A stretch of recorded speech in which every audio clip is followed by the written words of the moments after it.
Regardez, on va commencer la paracha, on va lire ce Shabbat Parashat Kitissa. Et Parashat Kitissa, c'est la paracha donc, qui parle du veau d'or. Du veau d'or, les Bnei Israël, ils ont fait le Hegel, ils ont fait le veau d'or tout de suite après avoir reçu la Torah. Et Moshe Rabbeinu, il essaye de faire en sorte de demander à Akash Baruch Hu de leur pardonner. Et Bémet, en fin de compte, Akash Baruch Hu, il lui pardonne. Il pardonne le clan d'Israël. Juste à un certain moment, vous verrez dans la paracha, c'est marqué que Moshe Rabbeinu lui a dit, je t'en prie, montre-moi, comme ça dans ma Sechet Brachot El Ramen, montre-moi comment ta manière de réagir, ta manière de te comporter dans ce monde-là. D'un côté, on voit, il y a des tzadikim qui souffrent. D'un côté, on voit des rishaïm, que chez eux, tout va bien. Comment ça marche? Je ne comprends pas. Je voudrais comprendre. Les gens, des fois, ils font en sorte de se comporter comme la Torah le demande. Et malheureusement, ça n'arrête pas de leur tomber sur la tête. Et de l'autre côté, tu vois des gens, ils se comportent d'une manière qui n'est pas à la hauteur de ce que la Torah demande. Et malgré tout, tout va bien chez eux. Alors ça, c'est une question qui est connue déjà. Moshe Rabbeinu a posé cette question-là. Et il n'y a pas seulement Moshe Rabbeinu, les Nevi'im, les prophètes, ils ont posé cette question-là. Et voilà, on va essayer de répondre, mais de manière très succincte, parce qu'il faudrait prendre beaucoup de temps sur ça. Alors, qu'est-ce qu'il répond à que je me crois, Moshe Rabbeinu? Il a dit, Veraïta et Tahorai, tu verras seulement mon arrière, mais ou Panaï loïraou, mais mon visage, ma face, le devant, tu ne verras pas. Ça veut dire, qu'est-ce que tu pourras voir simplement? Tu pourras voir les choses sans comprendre, mais seulement bien après, alors tu pourras comprendre. Après, tu pourras comprendre. Ça peut prendre une semaine, ça peut prendre un an, ça peut prendre 10 ans, ça peut prendre toute une vie. Tu ne comprendras pas, peut-être dans Olam Haba, tu vas comprendre. Mais tout de suite, comme ça, comprendre pourquoi, ça, tu n'y arriveras pas. Devant moi, ça veut dire mon visage, ma face, de manière claire, voir la chose, pourquoi la raison de mon comportement, ça, on peut pas le savoir. Tu verras ça simplement beaucoup plus tard. Et ça, c'est pour nous aussi la même chose. On vit, surtout notre époque à nous, on vit vraiment une époque très, très troublante, très, très, qui n'est pas selon ce qu'on aurait espéré en tout cas, avec ce qui nous est tombé dessus, avec ce virus-là, ça fait plus de 2 ans déjà, on ne sait pas où on va, chacun donne son avis, chacun donne son explication comment faire, personne n'arrive. Personne n'a l'humilité en tout cas de comprendre pourquoi je me retrouve dans ces choses, on ne sait pas. Mais une chose est sûre, ça ne peut être que pour notre bien, mais on ne le voit pas, on le voit pas. Alors, regardez bien, on est dans une période de Purim, là, bientôt c'est Purim. En réalité, aujourd'hui, ça aurait dû être Purim s'il n'y avait pas 2 mois de Hadar. Vous savez que, juste une petite introduction, vous savez pourquoi on fait 2 mois de Hadar? Vous savez pourquoi? Parce que, pardon, voilà, pour régulariser. Mais pourquoi on régularise? Pourquoi il faut régulariser en réalité? Parce que la Torah, elle veut que les mois soient selon la lune, d'accord, on va au cycle lunaire, c'est ça que la Torah demande pour définir les mois. Par contre, pour ce qui est de l'année, on va d'après le soleil. Pourquoi? Parce qu'il y a une règle qui est immuable. Il faut absolument que Pessah tombe au printemps, quoi qu'il arrive. Pessah est tombé au printemps, quoi qu'il arrive. Ça fait que une année solaire, elle a 365 jours. Une année lunaire, elle a 354 jours. Ça fait qu'au bout de 3 ans, on est en retard de 33 jours. Ça fait que c'est pour ça que tous les 2 ans, 3 ans, alors on rajoute un mois. On rajoute un mois. Ça fait que on peut, comme ça, de manière à ce qu'on puisse retomber sur nos pattes, retomber que Pessah, il soit au printemps. Et donc, aujourd'hui, ça aurait dû être Purim. Ça aurait dû être Purim. Seulement, comme on est en retard par rapport au Pessah qui arrive, c'est pour ça que dans le calendrier, les Chachamim ont rajouté le mois de Hadar. Alors, je vous dirai après pourquoi c'est le mois de Hadar. Pourquoi on ne rajoute pas le mois de Shvat? Pourquoi on ne rajoute pas le mois de, je ne sais pas moi, un autre mois? Pourquoi seulement le mois de Hadar? Alors, Bezrat Hashem, on va expliquer ça. Mais ce qu'il faut voir, c'est que Purim, c'est quoi le message de Purim? Le message de Purim, c'est le fait que Akash Baruch Hu, il nous envoie des choses sur le moment, ça a l'air d'être une catastrophe. Et c'était une catastrophe en réalité. Mais les choses se sont déroulées de manière normale, c'est-à-dire de manière qui ne sont pas nicites, qui ne sont pas miraculeuses. C'est seulement quand tu vois le déroulement, après que tu vois le déroulement du début de l'histoire de Purim jusqu'à la fin, c'est là que tu vois, tu dis, purée, ça c'est un S. Mais quand tu vois les choses petit à petit, étape par étape, ça a l'air d'être quelque chose de normal. Ça a l'air d'être des actions avec des conséquences normales de la vie, de la vie. Mais quand tu vois ça de plus haut, imaginez-vous, vous êtes en haut par satellite, vous voyez la chose, l'image d'en haut, tu vois que ça peut être que quoi qu'un S. Comment s'est passé pour Purim? Vous savez très bien. Purim, il y a eu tout d'abord le fameux michté qu'il a voulu faire, le fameux festin qu'il a voulu faire à Hachvérosh, parce que il a été nommé empereur. Au bout de 3 ans de son règne, il a décidé de faire un grand festin pour marquer le fait qu'il va être empereur maintenant. Combien de temps il a duré ce festin? Vous savez combien de temps il a duré? 180 jours. 180 jours. Je ne sais pas si vous vous rendez compte, c'est 6 mois. 6 mois, on a de chômage partiel, personne n'y travaillait, tout le monde y recevait 6 mois, et que rien qui mangeait. La folie, hein. 6 mois. Et tout l'Empire, 127 provinces. Quand on dit l'Empire, ce n'est pas juste la France et ses 93 départements, je ne sais pas combien il y a, oui. Ce n'est pas ça, c'est tout. Si vous prenez le globe terrestre, c'était la plus grande partie du monde habité de l'époque, ça lui appartenait. 180 jours, 6 mois. Et après ça, il a décidé de faire encore 7 jours de festin, mais juste pour les amis, les copains, juste comment on appelle ça, dans la capitale, dans Shushan.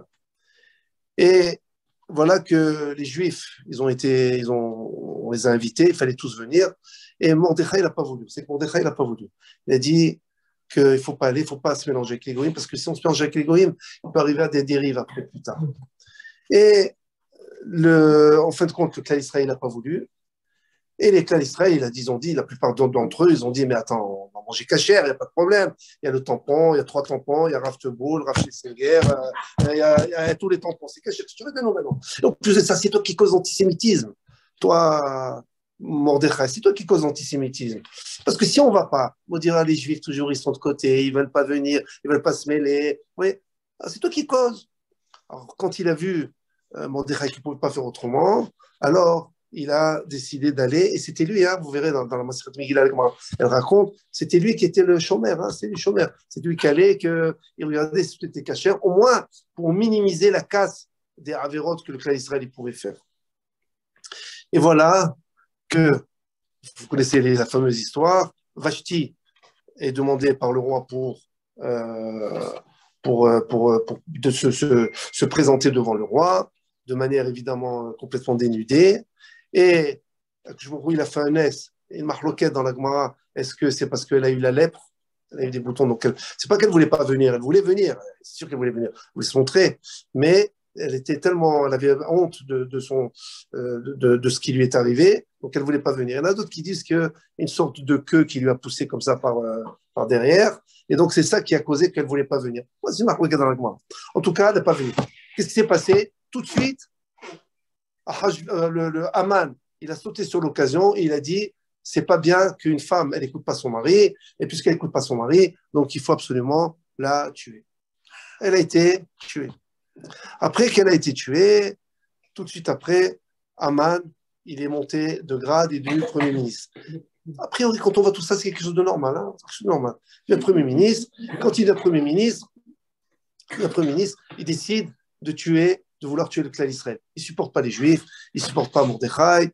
Alors, il a joué au dé. Vous savez comment il a joué? C'est pour ça qu'on joue à Purim, on joue au dé. Hein. Il a joué au dé, il a commencé à balancer les dés et il a regardé. Il a vu que c'est tombé sur.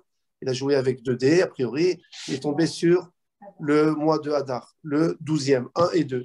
1 et après 2, 12. Et 12 mois de Hadar, il a dit c'est super. Le mois de Hadar, c'est là où Moshe Rabbeinu, leur maître, il est mort. Et cet imbécile-là, il ne savait pas qu'il était né à ce moment-là. D'accord? C'est la même date, le 7 Hadar. Et ça, il ne savait pas parce que ce n'est pas marqué dans la Torah. La mort, c'est marqué. Et croyez, nous, on pense que Haman, je vous ai dit le mot imbécile, mais on croit que Haman, c'était un imbécile, on rigole, qu'il n'avait pas d'intelligence. C'est des gens très intelligents, ils étaient au courant de ce qui se passait. Et donc, il a joué au dé le 12 Adar. Donc, le 12, le 12e mois, le mois de Adar. Il a encore joué. Nissan, oui, parce que Nissan, Nissan, c'est le premier mois le premier mois dans le compte, comme janvier. Voilà, comme janvier, c'est le premier mois chez les Goïms, le premier mois, février, le deuxième. Adar, c'est le 12e mois, c'est le dernier mois de l'année. 1 et 2, c'est ça? Tombé 1 et 2. 1 et 2. 1 et 2. Alors, il a dit, je vais taper sur le mois d'abord. Top 1 et 2. Après, c'est tombé après le 1 et 3, le 13, vous voulez faire le mois. Encore, il a compris que c'était le 13 du mois de Hadar.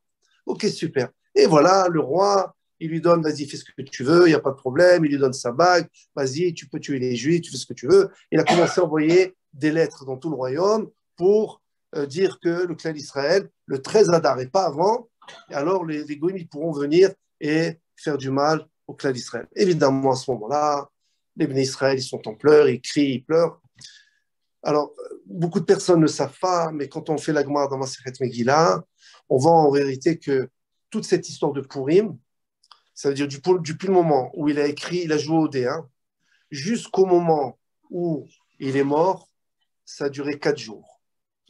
Ça a duré 4 jours. 4 jours. Ça veut dire quoi? C'est vrai que la Megillah, quand elle raconte le moment où il est monté sur le trône, à Hachvérosh, tout ça, alors ça a pris du temps, c'est-à-dire de monter sur le trône. En vérité, il a été roi pendant 3 ans. Au bout de 3 ans, il a voulu faire son michté. Il y a eu les 180 jours, donc c'est 6 mois. Et après les 7 jours de festin. Après, il y a eu la mort de Vashti. Après, il a fallu quoi faire? Il a fallu chercher une autre reine. Ça a été qui? Ça a été Esther. Tout ça, ça a pris du temps. Mais entre le moment où il a joué au dé pour tuer les Juifs et le moment, en fin de compte, il a été pendu, il y a eu 4 jours. Il a joué au dé, rappelez-vous, il a joué au dé le 13, il a joué le dé le 13 Nissan. Au mois de Nissan, il a joué au dé, 13 Nissan. Il a envoyé les lettres, donc le jour du 13, ils envoyé les lettres partout. Et donc le 14 et le 15, d'accord, les Béné Israël, ils ont su que dans un an, les Goïms, ils pourront nous faire du mal. Alors, le 12, il a joué au dé. Le 13, donc ça a été envoyé. Le 14, il a été voir Esther, qui était reine déjà, et il lui a dit que tout le monde fasse Ta'anit. Et donc le 14, 15 et 16, ils ont fait Ta'anit 3 jours. Et cette année-là, qu'est-ce qui s'est passé? Ils n'ont pas fait Pessah cette année-là. Ils n'ont pas mangé. Ils n'ont pas fait Pessah, ils n'ont pas mangé la matzah, ils ont fait Ta'anit, parce que c'est tombé pile pendant Pessah. Ils n'ont pas fait Ta'anit. Et le 16, le 17 Nissan, il a été pendu, comment il s'appelle, Aman. Après qu'il a été pendu, avec ses enfants, tout ça. Alors après, quand c'est arrivé le 13 Adar, donc 11 mois plus tard, là, les Bnei Israël, ils ont eu le droit, par une deuxième lettre, de se défendre si les Goïms les attaquaient. Et les Goïms, ils ont eu très peur, évidemment. Ils ont réussi. Et voilà, tout se laisse. Quand vous voyez cette histoire-là, si on voit que d'ailleurs, il y a un fameux dramaturge, oui, vous connaissez, qui a fait Esther. Il a écrit comment il s'appelle celui-là? C'était à l'époque de Molière, tout ça, je ne me rappelle plus comment il s'appelle. J'ai oublié son nom. Il a écrit une pièce, Esther. Esther, oui.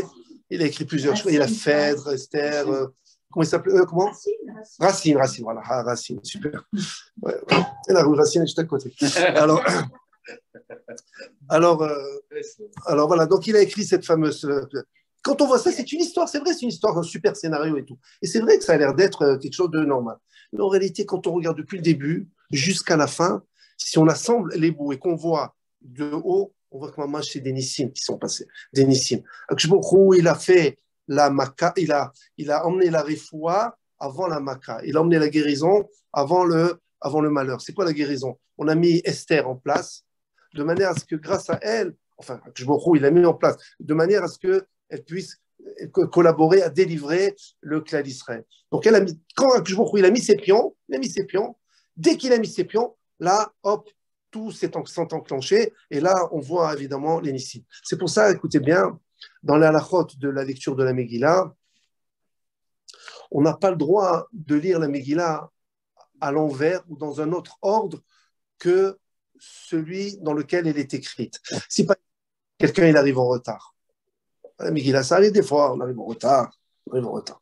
Et donc le Baal Koré, celui qui lit, il est par exemple au milieu de la Megillah. Alors moi j'arrive, je viens pour ça, j'écoute, je suis, et après je lui demande, je t'en prie, voilà, ils ont fini, est-ce que tu peux me répéter la première partie? On n'est pas quitte. Ça sert à rien. Pourquoi? Parce que quand c'est que tu vas voir ce que je veux que tu vois, et moi, que je vous c'est que tu vois et que étape par étape, ça a l'air d'être la nature, et je veux qu'après tout ça, tu te rends compte que c'est un NES. Mais si tu viens en plein milieu, tu as vu que c'était déjà le NES, après tu reviens sur le début, on n'arrive pas à la volonté de ce que je veux. Ma volonté à moi, c'est que tu vois, et l'histoire de Pourim, c'est exactement le cas type, c'est le cas d'école de notre vie, ça en réalité. Que quoi? Que depuis le début jusqu'à la fin, qu'est-ce qu'on voit? On voit simplement des actes qui ont l'air d'être normaux, des situations normales, et en réalité que c'est des missions.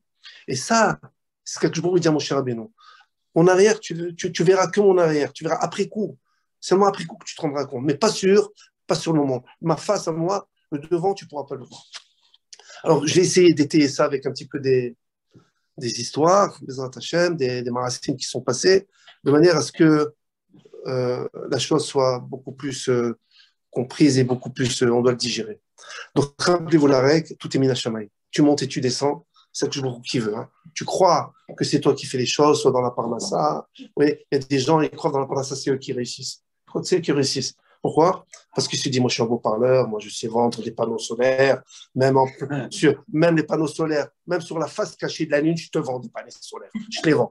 Il n'y a pas de soleil là-bas, oui, on n'aurait pas ça. D'accord. Les mecs sont peut-être capables, ils ont la manière de parler, ils ont tout ce que tu veux.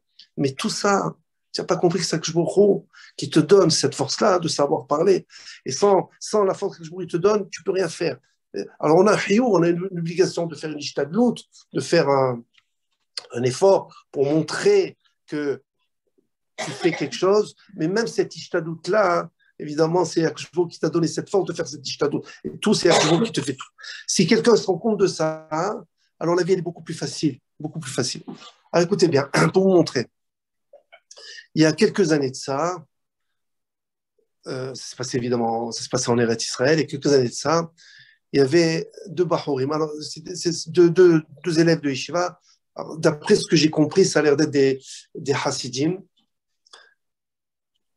Ils ont fait le cursus Yeshiva habituel, normal, et arrivés à l'âge de se marier, ils se sont mariés. Ils ont fait depuis le début, hein, imaginez-vous, depuis le GAN, depuis le petit GAN, le GAN, deux copains ensemble, ils ont grandi, ils sont mariés pratiquement dans la même période. Et après dans la même période, ils ont étudié 2 ans au collège, parce que chez les Hasidim, ils font le cursus d'école, ils étudient 2 ans au collège à fond, et après, ils se mettent dans le monde du travail. Et après ça, ils ont fait tous les deux, ils ont fait des études d'expert comptable. Alors, on va l'appeler Réhouven, l'autre, on va l'appeler Shimon, d'accord? Et Réhouven, Baruch Hashem, il réussit à trouver du travail facilement. Il rentre dans une boîte. Ils avaient besoin d'un 4e expert comptable. Et il y avait donc 4 experts comptables. Et il y avait un chef qui chapeautait tout ça, qui était donc qui manageait ces 4 experts comptables. Et ce Réhouven, donc on a trouvé cette place facilement, plus ou moins. Il travaillait, il a donné de lui-même. Et il a été très apprécié du chef. Le temps passe et son autre copain, Shimon, lui, malheureusement, il trouvait des petits boulots à droite à gauche, mais il ne trouvait pas une place stable, il ne trouvait pas une stabilité facilement comme ça. Alors, dès que son copain Rouven, il a entendu, au bout de quelques mois, il a entendu qu'il y avait la boîte comme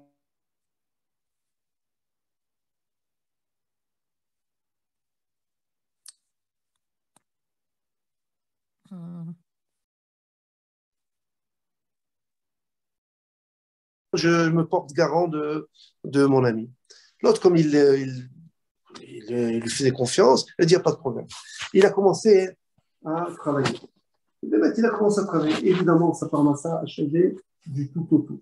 Il avait de grandes difficultés et ça a changé. Il a commencé à avoir une bonne parnassa. Écoutez bien, le temps passe Le temps passe, quelques années passent, et voilà que entre-temps, chacun.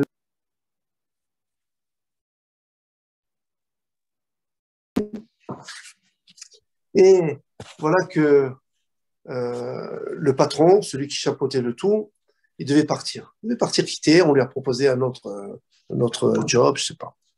Et donc, il fallait prendre parmi ces cinq-là un qui devait prendre sa place. Et l'autre, ils ont dit, ah, il était sûr et certain que c'était lui qui allait être choisi. Il était certain de ça. Et il attendait avec impatience. Son téléphone était confortable. Que ça va être annoncé, ça va sonner. Annonce. Et rien du tout. Le lendemain, Shimon, il arrive, et il vient, et il dit, vous savez la nouvelle, le patron, il m'a choisi à moi. Ça fait du mal, ça. Hein, c'est en termes un peu grossiers, on dit, ça fout les boules. Hein, c'est connu, ça, d'accord? D'accord. Et évidemment, l'autre, qu'est-ce qu'il a fait, Rouven? Il avait mal, hein, il avait mal de ça. Et bon, Hachem, heureusement qu'ils ont été bien formés, en tout cas lui aussi il a été bien formé, que Hachem, ce que du bruit l'envoie, c'est pour le bien, il n'y a pas. Mais ça lui fait beaucoup de mal, beaucoup de mal. Et puis, grâce à sa, puisqu'il est devenu maintenant chef des experts comptables, sa parnassa est automatiquement a beaucoup augmenté. Et il a dit à son ami, considère un été, il a dit, grâce à ça, je vais pouvoir mettre de côté pour acheter un appartement à ma fille. Et l'autre, il s'est dit, purée, moi j'aurais voulu aussi pour acheter un appartement à mon fils. J'aurais voulu, d'accord. Le temps passe, écoutez bien. Hein. L'histoire vraie, hein, Il y a un chakran, quelqu'un qui s'occupe des shidduchim. Il a décidé, il s'est dit, tiens, pourquoi, puisque ce sont deux amis qui se connaissent depuis tellement de temps, pourquoi on ne va pas essayer de quoi faire? De faire ensemble, de prendre la fille de celui-là et la garçon de celui-là et de faire en sorte de quoi faire, de les marier. Les deux sont proposés et les deux ils étaient contents, pas de problème. Et voilà que le chef expert comptable, il dit, voilà, j'offrirai une maison à un appartement pour les futurs couples pour ma fille. Après ça, dès qu'il a entendu ça, il a vu ça, Réhouven, il a compris que ce qu'on croit être pas bien pour nous, en réalité, sur le moment, c'est vrai, ça a l'air d'être comme ça, mais ça ne peut être que du bien. Il fait que pour le bien. Qu'est-ce qu'il a fait, Kshbourou? En réalité, il a fait en sorte que ces Réhouven-là, il ait moins de soucis. Parce que être chef des experts comptables, et donc avoir une paye beaucoup plus grande que les autres, ça veut dire ça demandait beaucoup de responsabilités. Et puis ça demande beaucoup de responsabilités, donc ça demande beaucoup de stress, beaucoup de trucs comme ça. Ce stress-là, il a voulu l'éviter à Réhouven. Qu'est-ce qu'il a fait? Il a mis Shimon. Ah, mais tu vas avoir les boules, tu vas être pas content, tu vas être ci, tu vas être ça. C'est vrai, mais c'est pour ton bien. Tu ne peux pas comprendre tout de suite. Tu vois que mon arrière. Tu ne vois pas tout de suite les choses. Après, tu vas voir. Le temps a passé. Et en fin de compte, l'argent que lui, il aurait dû mettre pour payer une maison à son fils, eh ben, c'est l'autre qu'il a payé pour sa fille. Ils sont mariés ensemble, il n'y a pas de problème. Un cas, pas chaud. Mais quand tu vois ça, ça a l'air d'être rien du tout, hein, dommage. C'est toute notre vie en réalité. Voilà. Ça, c'est toute notre vie en réalité. On ne se rend pas compte. Il nous arrive des choses, on ne comprend pas, on n'arrive pas à comprendre, ça nous fait du mal. Mais si en réalité, on regarde après, des fois, on comprend pas. Peut-être des fois, ça se trouve, on passe notre vie après ça un an, on n'a pas compris. Hein, parce que je ne voulais pas qu'on comprenne. Alors là-bas, on le comprendra. Il y aura toutes des explications claires. Mais en tout cas, beaucoup de choses, beaucoup de pourcentages de fois, dans chacun d'entre nous, on peut comprendre après coup, on peut voir les choses. Ça, c'est un point. Et regardez bien, qu'est-ce qu'on dit le Shabbat à Mincha, après la tfila de Mincha, après la Hamida, on fait un petit mini tahanoun. Vous savez, un petit Shabbat, on parle de faire tahanoun. Alors on lit Tzidkat Techa, oui. C'est 3 psukim. Ouais. Et le pasuk, c'est comme ça, c'est dans Teilim. Tzidkat Techa, Kare'el, ou Mishpat Techa, Te'om Rabba. Alors Tzidkat Techa, ta tzidkout, ça veut dire ta gentillesse, ton chesed que tu nous fais, Akshbochou, Kare'el, c'est comme des montagnes. C'est comme les montagnes que je pense, c'est très haut, ils sont immenses. C'est des grands chesed que tu nous fais. Par contre, ou mishpatecha, tes jugements, ça veut dire quand il y a des dynimes, des choses qui nous arrivent, tes hommes rabat, c'est comme des abîmes très profonds. Tes hommes rabat, très profonds. Qu'est-ce que ça veut dire ça? Ça veut dire quoi ça? Alors le pshat, l'explication elle est comme ça. Quand tu vas devant une montagne, on est tous partis à la montagne, oui, aux deux Alpes, la Duège, je sais pas quoi, tout ce que vous voulez, d'accord? Tu es en bas et tu as la possibilité de voir quoi, hein? De voir la montagne. Il suffit que tu lèves la tête, tu fais attention, t'inquiète pas qu'elle tombe pas, ton chapeau, j'en sais rien, et tu regardes et tu peux voir le haut de la montagne. Mais tu peux voir. C'est difficile, mais tu peux voir le haut de la montagne. Par contre, si tu veux voir le fond du ravin, tu t'approches, qu'est-ce qu'il risque d'avoir, d'avoir le vertige? Tu risques de tomber. Ça veut dire comme ça. Quand Akshbour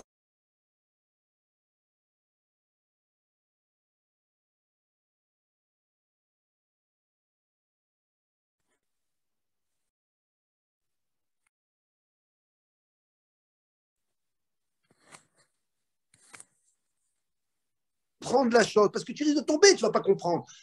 Et de la patience, prie pour que tu puisses comprendre, mais ne regarde pas comme ça parce que tu vas tomber. Tu vas te dire, ouais, Dieu il m'aime pas, j'en ai marre, allez, j'en ai marre, allez, c'est comme ça. Malheureusement, des fois, il nous arrive ce truc-là de quoi? De Iyouch, ce côté, on se désespère, on dit, ouais, Dieu il m'aime pas, mais pourtant je fais tout pour lui, et il m'aime pas. Qu'est-ce que tu racontes? Dieu il aime tout le monde. Il aime ses enfants il les aime pas. C'est pas vrai qu'il les aime. Seulement, tu vois pas le bien qui peut être caché devant ces choses-là. Et donc, il faut que tu aies cette patience-là. Et voir. Alors, regardez bien, il y avait, je ne me rappelle plus, c'est un des rabbanim hassidim de l'époque. Pardon? Non, ça va. Il raconte comme ça que quand il était petit, il était petit, il est devenu après un grand rébé. Je ne me rappelle plus son nom. Quand il était petit, il a voulu aller à la foire aux bestiaux. Vous savez, maintenant, il y a des salons. Il y a des salons du livre, des salons high-tech, des salons, je sais pas moi, des salons de la voiture, des salons de l'automobile. Avant, il y avait les salons, il y avait les foires à bestiaux. C'était des espaces immenses où on vendait quoi? On vendait les animaux. Et il s'est dit, je voudrais aller voir Eliyahu Hanavi. Il avait 6-7 ans. Je voudrais voir Eliyahu Hanavi parce que je sais qu'Eliyahu Hanavi se trouve dans ces endroits-là, et c'est vrai, comme ça c'est marqué dans plusieurs Sipurim, et là où il se trouve, où il y a beaucoup de monde, ou beaucoup comme ça avec les animaux, beaucoup de monde et tout, il y a Eliyahu Hanavi qui est là. On ne sait pas, évidemment. Il a dit, je veux voir Eliyahu Hanavi. Qu'est-ce qu'il a fait? Il y avait un grand clos d'animaux, il est monté sur une sorte de plus, je sais pas, une échelle, ou enfin, une sorte de grand, comment on appelle ça, un grand bois, comme ça, il est monté au-dessus pour regarder. Et après qu'il a vu tout ça, il est venu voir son grand-père. C'était un grand rébé aussi. Il est voir son grand-père, il lui a dit, alors son grand-père lui a dit, alors dis-moi, qu'est-ce que tu as fait aujourd'hui? Il a dit, tu sais, papy, j'ai voulu voir Eliyahu Hanavi, je suis parti au truc des bestiaux, j'ai été voir, j'ai fait ça. Il a dit, qu'est-ce que tu as vu là-bas? Il a dit, tu sais quoi, j'ai vu quelque chose qui m'a marqué. Qui m'a marqué. J'ai vu qu'il y avait le vendeur, il vendait des animaux. Et l'animal qui voulait pas partir, qui voulait ne pas partir, le vendeur, il le prenait, il le frappait jusqu'au sang. Et malgré, quoi qu'il arrive, de toute manière, l'animal est obligé de quoi faire? De partir. Et j'ai vu d'autres animaux, quand ils ont compris qu'il fallait partir d'un endroit à l'autre, ils ont fait. Et l'autre, il a tiré sans aucun problème, il n'a pas eu de blessure. Ils n'ont pas eu de blessure. Et là, j'ai compris quelque chose de très important que quoi? Des fois, tu vois des choses dans la vie. Et nous, on croit qu'on veut se défendre, mais non, c'est pas normal, je vais faire. Et au contraire, de toute manière, ce que tu dois avoir, que le jour va t'envoyer, tu montes, tu descends, le jour va t'envoyer. Et qu'au contraire, plus tu résistes, et plus tu ramasses, plus tu arrives au sang. Par contre, il y a d'autres, ils acceptent. Donc, je pourrais m'envoyer comme ça, j'accepte. Et comme ça, et hop, il n'y a pas de problème. Le rabbi, son grand-père, il a dit à son petit-fils, il lui a dit, si tu as compris une chose comme ça, tu vas être grand plus tard. Maintenant, Eliyahu Navi, je ne sais pas si tu l'as vu, mais moi je peux t'assurer qu'il a vu, lui, il t'a vu. C'est une manière de dire que quoi? Une manière de dire qu'en réalité, plus tu es mis ta cache, c'est-à-dire comment on traduit mis ta cache en français? Tu t'entêtes, voilà. Tu t'entêtes, vraiment, tu te dis non, moi je ne veux pas, tu n'acceptes pas, tu ne dis pas, j'accepte, comme ça tu veux, j'accepte. Plus tu fais ça, plus tu vas ramasser. Parce qu'Akjborou, tout son but à lui, c'est quoi? C'est qu'il veut que tu reconnaisses qu'il est là et que tu acceptes. C'est pour ton bien, il s'en fout, c'est pour ton bien. Mais dès que tu auras accepté, c'est fini, ça s'arrête. Ça s'arrête. Direct, accepte, reconnais et accepte. Une fois, vous connaissez ça, je l'ai emmené, je crois, une fois dans un cours ici, je crois, j'ai emmené ce machin-là. Une fois, il y avait un type, il était en haut pas d'un building, ouais, d'un building, je sais pas, enfin, d'une tour, plusieurs étages, plusieurs dizaines d'étages. Et puis, il avait des liasses de billets, Il s'est dit, je voudrais donner aux gens. Moi, je les aime, les gens. Je voudrais leur donner. Qu'est-ce qu'il fait? Il commence à prendre des billets de 5 euros. Il les balance par le haut du toit, puis ça vole et tout. Qu'est-ce qu'ils font les gens quand ils voient ça? Qu'est-ce qu'ils font? Non, ils ramassent, ils font les têtes.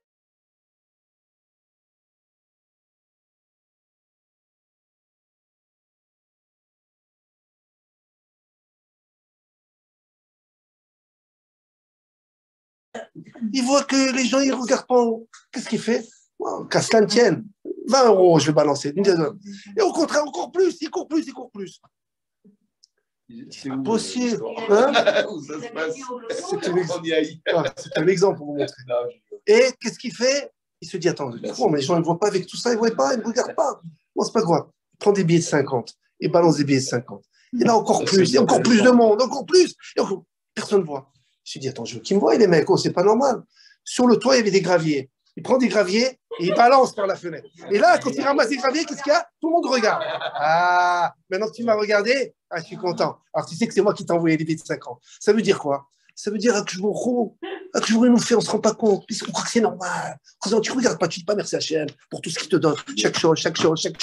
Il te donne. Tu crois que c'est normal. C'est normal. C'est moi, j'ai fait, j'ai ci, j'ai ça, j'ai parlé, j'ai fait, j'ai signé, je ne sais pas quoi. Tu dis, merci à Kjborou qui te donne ça. Et après, si tu ne remercies pas Kjborou, il faut que tu lui dises merci. Pas parce qu'il a besoin d'un merci. Parce que quand tu remercies, plus comme ça, et donc tu as encore plus d'émotion, encore plus de force de continuer que c'est Kjborou qui te donne tout ça. Alors qu'est-ce qui se passe? Des fois, on ne regarde pas. Qu'est-ce qu'ils ont fait? Qu'est-ce qu'ils fait? Ils ont des graviers, des petits coups, des petits trucs. Et on se dit, oh là là, mais pourquoi ça m'arrive ça? Et à ce moment-là, qu'est-ce qu'on fait? On se dit, je t'en prie, pourquoi tu m'as prié? Ah, tu m'as prié, donc ça veut dire que tu reconnais que c'est moi qui t'ai envoyé ça. Alors reconnais aussi que c'est moi qui t'ai donné tout ce que je t'ai donné jusqu'à maintenant. Ça, et ça, je vous dis, c'est pas facile. C'est toute une vie, en vérité, pour ça. Nous, on a, ce que je vous dis, c'est facile en parlant, c'est facile en parlant. Mais en vérité, c'est un réflexe à avoir tout le temps. Si ce réflexe, on a tout le temps, alors, Bezrat Hashem, au fur et à mesure, on va s'habituer et ça va être beaucoup plus facile. Parce que de toute manière, si on doit ramasser une claque, on doit la ramasser, de toute manière. Mais si au moins tu reconnais que cette claque, quelque chose il t'a envoyé et que c'est pour ton bien, ça t'adoucit la chose au moins. Ça nous adoucit au moins la chose. Oui. Mais si tu comprends pas, tu dis, moi je comprends pas, je dois pas ramasser une claque, et tu restes comme ça, tu vas rester comme ça avec tes questions, et tu vas être encore plus frustré, tu vas rien gagner. Mais si tu sais que c'est quelque chose qui t'envoie, alors moi tu pries et tu demandes que la prochaine claque, il met un gant de velours pour que ça soit moins dur à supporter. Et ça, c'est quelque chose il attend de nous. Et on vit dans une époque où il attend que ça maintenant. C'est fini cette époque-là où et c'est vrai, il faut étudier la Torah, il faut à fond. Mais il faut reconnaître. Tous les Gdolim, ils ont reconnu quelque chose, c'est lui qui fait tout, et ils enseignaient ça, d'accord? Et surtout, il faut avoir, et ça c'est ce côté juif qu'on doit avoir tout le temps, c'est le côté de la simha qu'on doit avoir. On doit avoir beaucoup de simha. On doit s'efforcer à avoir beaucoup de joie et surtout ne pas tomber dans le yush, dans le désespoir.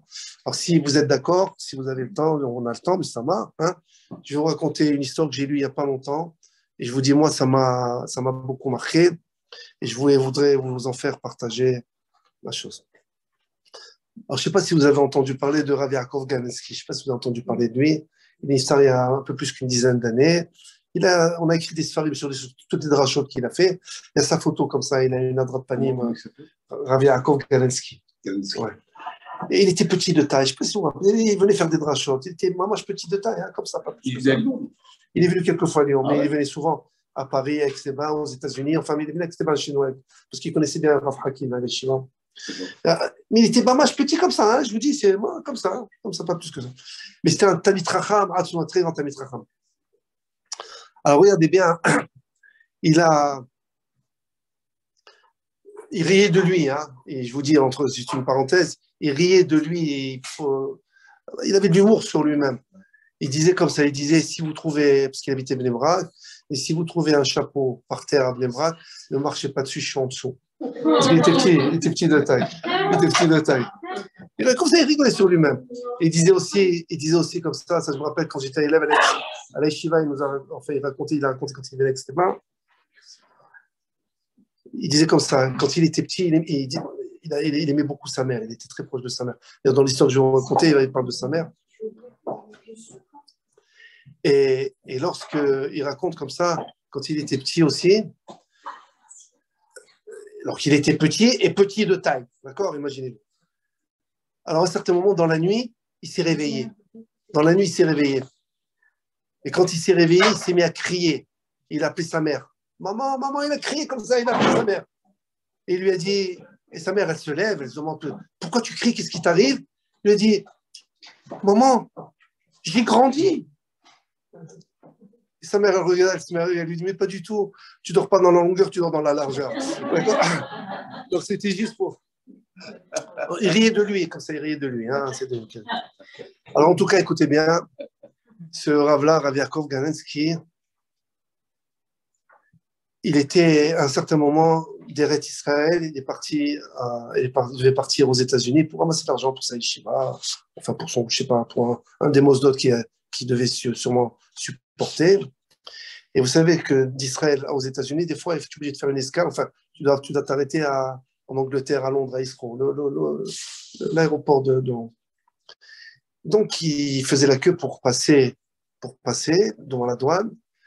Et devant, il y avait celui qui raconte ça, il s'appelle Raph Feldman. Je connais pas.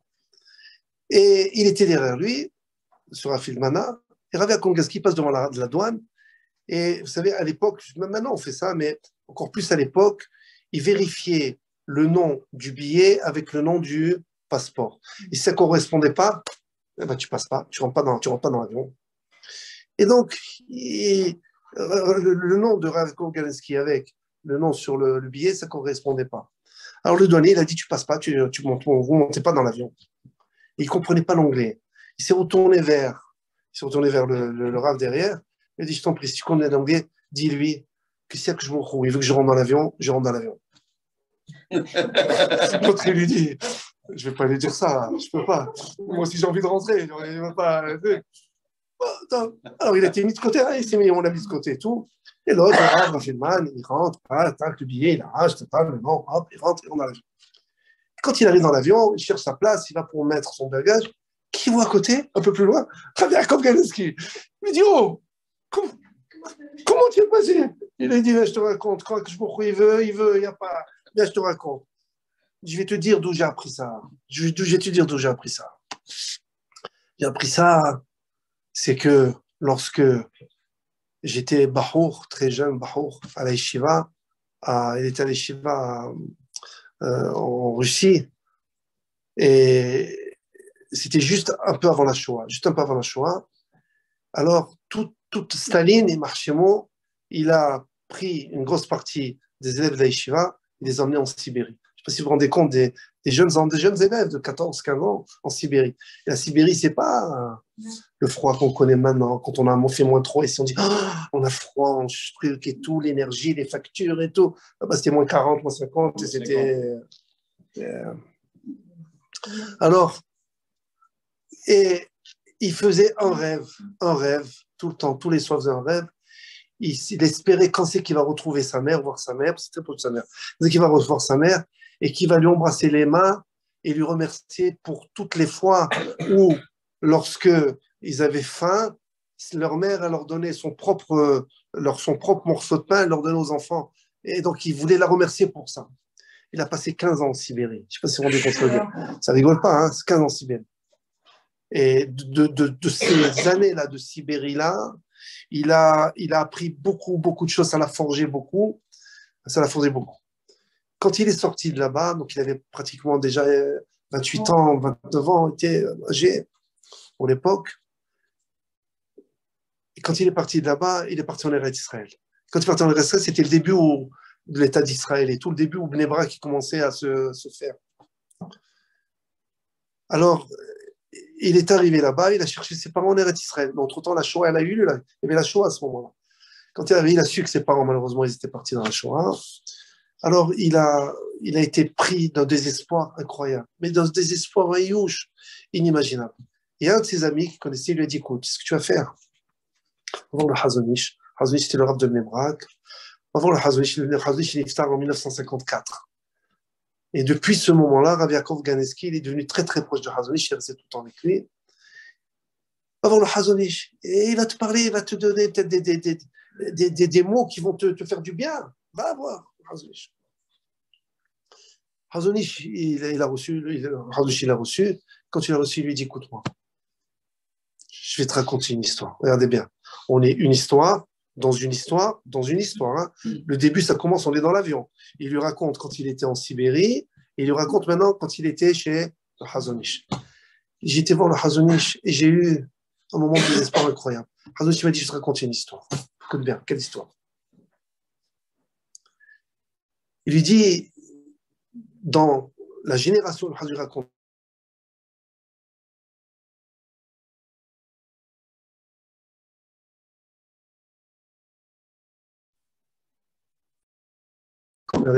donc il a été dans les foires, et il allait acheter qu'on appelle ça, de la marchandise. On vend dans son magasin. Et ça marche, dans la foire, il avait la pharmacie toute l'année, il a vendu toute l'année, chaque année, il recommençait, il repartait à la foire, ainsi de suite. Au bout d'un certain temps, il a commencé à être très fatigué, il ne pouvait plus aller. Alors il a demandé à sa femme d'aller. Sa femme lui a dit, je ne peux pas aller, moi, à part la cuisine, les enfants, je ne connais pas, je ne sais pas. Il lui dit, va, je me crois, il va nous aider, va, tu risques rien. Je vais te dire où c'est que tu vas aller dans tel stand, le type, je le connais, tu verras les choses que tu penses que ça se vend, toi, tu as ce côté féminin-là, voilà, et tu achètes, tu prends, et tu verras. Tiens, je te donne cette bourse d'argent-là, et tu vas. La femme, elle dit, je ne peux pas, je peux pas, j'ai peur de me perdre. Elle dit, va, allez, va, ne t'inquiète pas. Elle part dans la ville. Là-bas, la ville de la grande ville, il y avait la foire, c'était la ville de Kovna. La ville de Kovna. Et elle va, dès qu'elle est arrivée, elle voit ce monde-là. Elle a commencé, mamache, elle s'est évanouie, elle a perdu. Vous savez, quand on est, c'est 10 mètres de cuisine, tout ça, la maison, le truc, les enfants. Tu vois le monde à l'époque, il n'y avait pas comme on connaît maintenant. Tu vas à la Part-Dieu, tu fais ci, tu vois un monde fou. Il n'y avait pas. Imaginez-vous, c'était les shtetl de l'époque, les trucs comme ça. Donc, il y a un monde fou. Elle a commencé à perdre connaissance presque. Elle est tombée, on l'a relevée, et tout de suite, elle s'est dit, bon, il faut que je reste pas longtemps, je fais vite ce que j'ai à faire. Elle a cherché le stand, elle a trouvé le stand, elle a regardé ce qu'elle avait besoin, 200 pièces de là, 300 pièces de là, nanana. Elle a loué une charrette et tout, pour mettre tout ça, pour partir. Et au moment de payer, elle cherche, elle ne trouve pas la bourse. Elle ne trouve pas la bourse. Excuse-moi. Elle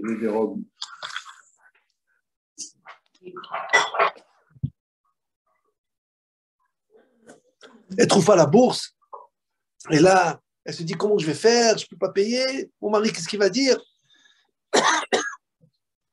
Et là, avec ses cris et ses pleurs, il y a des gens qui viennent la voir et qui lui disent, tu sais quoi? Il y a un peu plus loin là-bas, on a entendu quelqu'un qui a trouvé une bourse et qu'il était content, il était heureux d'avoir trouvé cette bourse-là. Ouais, heureux d'avoir trouvé ça. Va le voir. Elle court, elle va. Elle dit, je t'en prie, c'est moi qui ai perdu cette bourse, je vais t'apporter les simanim. Vous savez, quand on perd quelque chose, tu n'as la dans le Shulchan Aruch, c'est une dans ma série de Baba Mitzia, écoutez bien, que tout celui qui a perdu un objet avec un siman, un signe distinctif qu'il peut donner, celui qui l'a trouvé, en tout cas quand c'est chez les Juifs, celui qui l'a trouvé, alors il est obligé de ne pas le garder pour lui, d'essayer de trouver le propriétaire, et quand le propriétaire il lui donne le signe distinctif, voilà, c'est la preuve que c'est à lui, il lui donne donc. Et elle lui dit, tu sais, c'était une bourse avec tant de pièces d'argent, et il y avait, le tissu, c'est un double tissu, un premier tissu noir, un autre tissu avec des couleurs, voilà, c'est ça. Il dit, oui, c'est vrai, tu donnes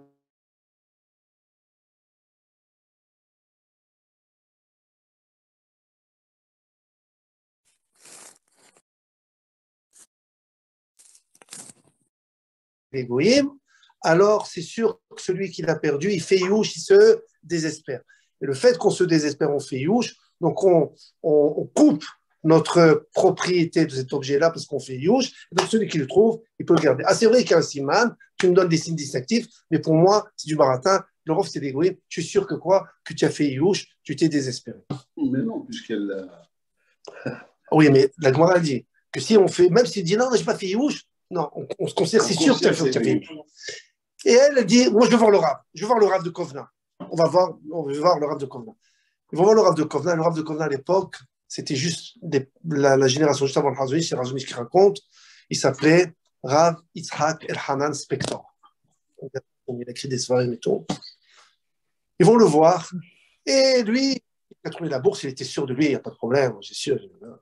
Et chacun donne ses arguments. La femme, elle dit, voilà, c'est à moi. Mon mari m'a donné cette bourse-là, comment je vais faire? Et lui, il dit, mais moi, je l'ai trouvé dans un endroit où il n'y a que des goïms, donc c'est sûr qu'il a fait une chose. Le Rav Yitzhak Inspector, il dit, tu es obligé de lui rendre sa bourse. Je dis, mais pourquoi c'est une Gemara? Il dit, tu vas prendre la Gemara? Je sais la Gemara où elle est. Je sais, t'inquiète pas. Seulement, le problème, c'est que la Gemara, quand elle a dit que celui qui perd dans un endroit où la majorité c'est des goïms, il fait youch, même qu'il y a un siman, c'est quand c'est sa bourse à lui, ça lui appartient. Mais à qui elle appartient la bourse là? À son mari. Son mari sait pas, il n'a pas fait youch, tu dois lui rendre. C'est de la guéonoute, ça, de trouver comme ça. Non, moi, je de la guéonoute. Alors, quand il lui a dit ça, donc le Hazonish, il dit, avec cette histoire, je vais te dire quelque chose. Dis-moi, toi, tu es le propriétaire de ta vie, tu es le propriétaire du monde. Tu n'es pas le propriétaire de ta vie, le propriétaire du monde. Qui c'est le propriétaire de ta vie, le propriétaire du monde, c'est qui? C'est là que je m'en rends.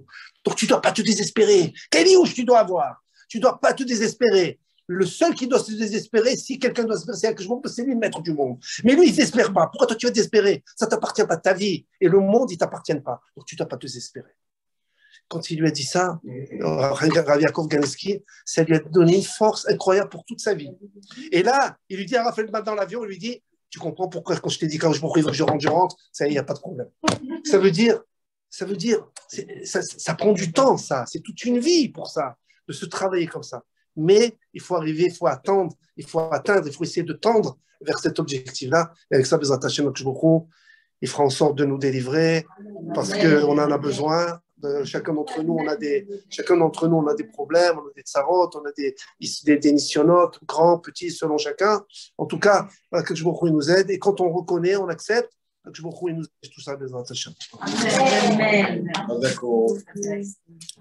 Ça ne nous dit pas comment il a fait. Oui, il a passé, bien sûr, avec les dialogues. Alors non, peut-être que, ouais, il ne dit pas, dans l'histoire, c'est pas marqué. Mais peut-être non, facile. Après, il a dû lui dire, il a dû montrer son passeport, il a dû y avoir une erreur, je ne sais pas, enfin, ils ont dû essayer, il a dû aller voir je sais pas, le chef.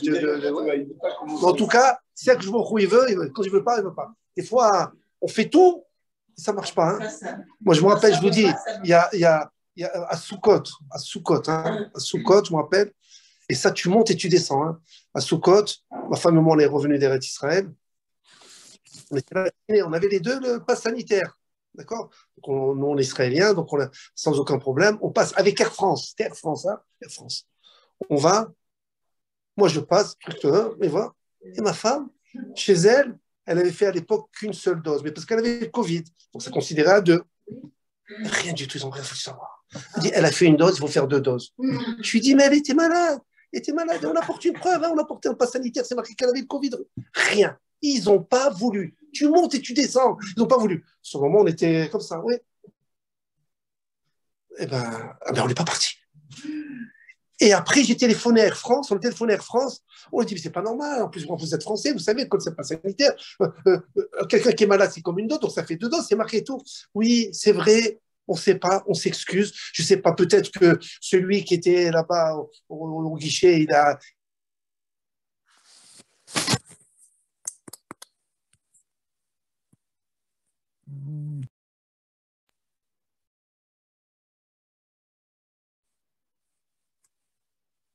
Pourquoi? On ne sait pas. Je sais pas pourquoi il a voulu comme ça. Il fallait qu'on passe 24 heures là-bas encore plus. Pourquoi? Jusqu'à maintenant, je n'ai pas la réponse. Hein. Mais voilà. Et pourtant, on était dans l'endroit. Quand le jour il ne veut pas, eh ben, il ne veut pas. C'est comme ça. Et le lendemain, ils ont accepté à ce que vous passiez. Oui, parce qu'ils se sont rendus compte qu'ils ont fait une erreur. Ah, parce qu'on téléphonait à Air France. On a dit, attends, on a tout le papier et tout. Mais le type, il n'a pas voulu. Et il n'a pas voulu. Mais regarde et tout. Monsieur marqué. Rien. Rien. Quand ils ne veulent pas, ils ne veulent pas. En vérité, ce n'est pas lui qui ne veut pas. Je vois qui ne voulait pas. Je ne sais jamais si ils vont t'accepter à monter dans l'avion ou pas.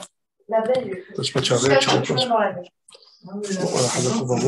Merci beaucoup, Naftali, Avtouitou.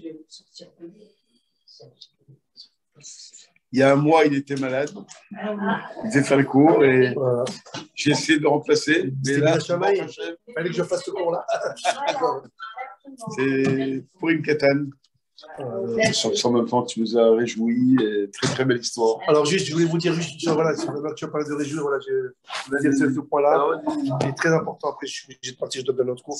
Regardez juste. Regardez. Vous savez qu'on a 2 mois de Hadar cette année, n'est-ce pas? 2 mois de Hadar. C'est-à-dire que ce mois dans lequel on est, Rosh Chodesh Hadar Aleph, on a fait 2 jours de Rosh Chodesh, 2 jours de Rosh Chodesh. Rappelez-vous toujours, c'est une règle, que le premier jour de Rosh Chodesh, en réalité, c'est le dernier du mois précédent. Et le vrai 1 du mois, c'est le 2e jour de Rosh Chodesh. Donc ce mois-là, donc en vérité, il y a 30 jours. Plus le Rosh Chodesh 1, qui est le dernier jour d'avant, ça fait combien? Ça fait 31. Et toujours, le 2e mois de Hadar, il a 29 jours. 29 jours plus 30 et 1, ça fait 60 jours. Et c'est quoi la différence entre le premier Hadar et le 2e Hadar? La seule différence qu'il y a, c'est la lecture de la Megillah qu'on doit faire dans le 2e Hadar. C'est Mishloach Manot, Matanot Levionim, enfin toutes les mitzvot qui concernent Purim. Mais autrement, il n'y a pas de différence entre le premier Hadar et le 2e Hadar. Ça veut dire que même dans le premier Hadar, on est obligé d'avoir de la simha. Premier Hadar, 2e Hadar, on doit avoir de la simha. Mishin Ichnas Hadar, Marbim, Besimha. Soit le premier Hadar, soit le 2e Hadar.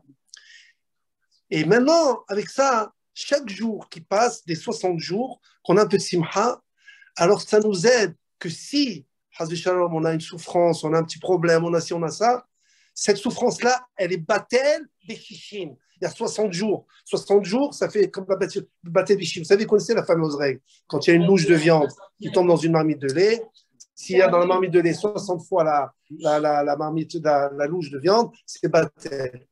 Notre problème à nous, si on en a, il est batel bechishim de simha qu'on doit avoir dans ces 60 jours. Donc il faut essayer d'un jour d'avoir simha.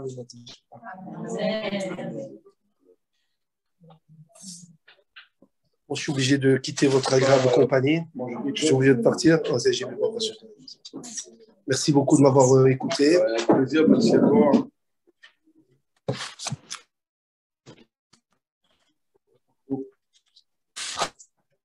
Le cours est terminé. Pour une start.